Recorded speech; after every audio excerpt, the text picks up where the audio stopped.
Hi everyone, this is Dr. S.M. Baggio. Today we are going to see about John Milton's Paradise Lost Book 3. So here we are going to have a small recap about what John Milton has done and how he is a person. And he is grand, lofty, style.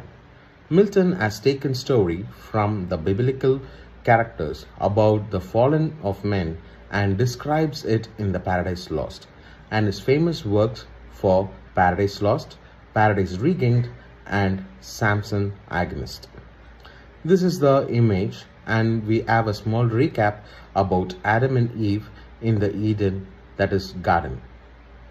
The poem concerns the biblical character that stories of the fallen men, the temptation of Adam and Eve by the fallen angel Satan, and their expulsion from the Garden of Eden.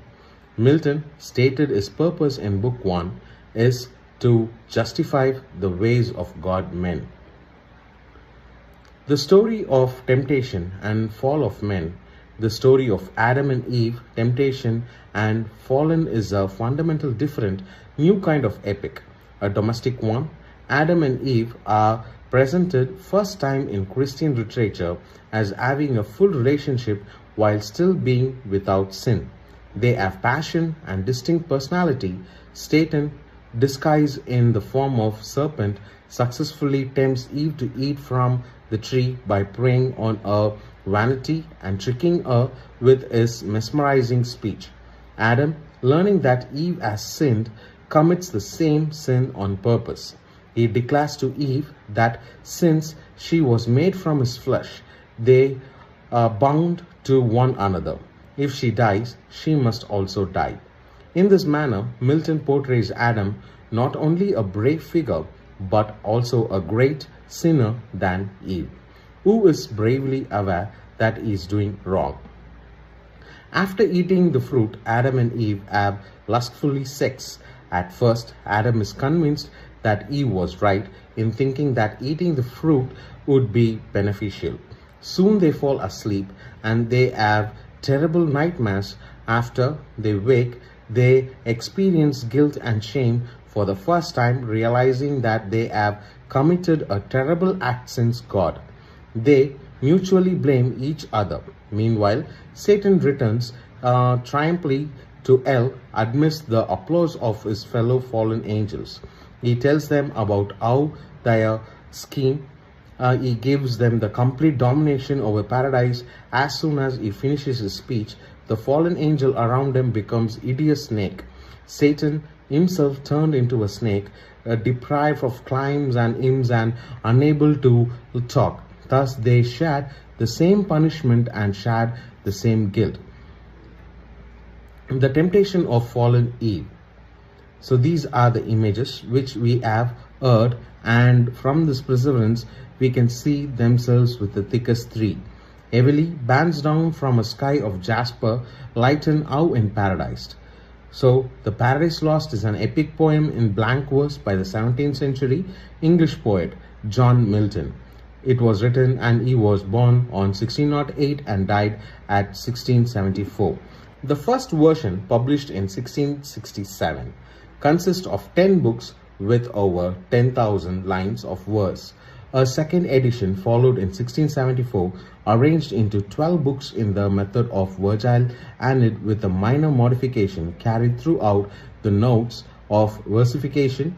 It is considered by critics to Milton's major work. It increases his reputation as one of the greatest English poets of his time. It was the first edition, and Paradise Lost, it was published in London print, and we can see by it is purchased and how it has been delivered. So here you can see what are the things we can remember, and we can see Paradise Lost, its poem, in 12 books.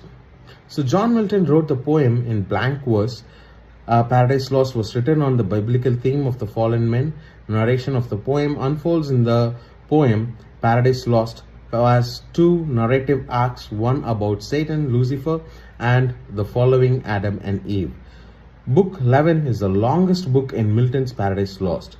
Book 7 is the shortest book in Milton's Paradise Lost.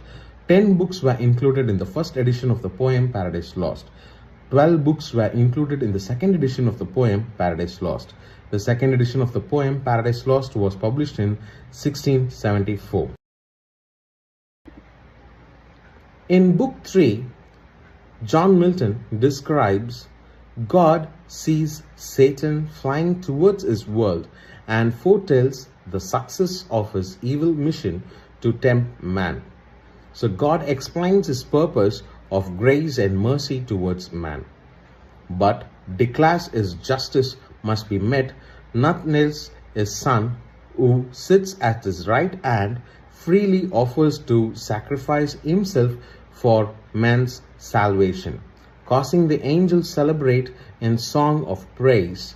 Meanwhile, Satan alight upon the outer shell of the new version, that is creation, where he finds an opening to the universe within.